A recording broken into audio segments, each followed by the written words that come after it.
How do astronauts get fresh fruits and veggies in space? Some are shipped to the International Space Station, but there's another option. They can grow them themselves.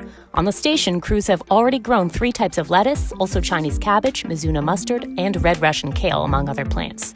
In July 2021, after 2 years of studying pepper options on Earth, NASA began growing hatch chili peppers on the space station. The good news? They've thrived. On the space station, they're grown in a chamber about the size of a kitchen oven, equipped with LED lights that act as a stand-in for the sunlight needed to help them grow. Some of the space station's growth areas often glow pink. Plants reflect a lot of green light and use more red and blue wavelengths.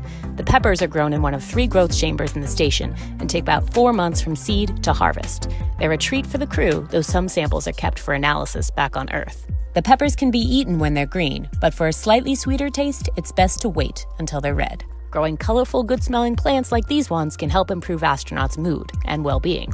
Gardening provides therapeutic benefits in space, just as it does on Earth.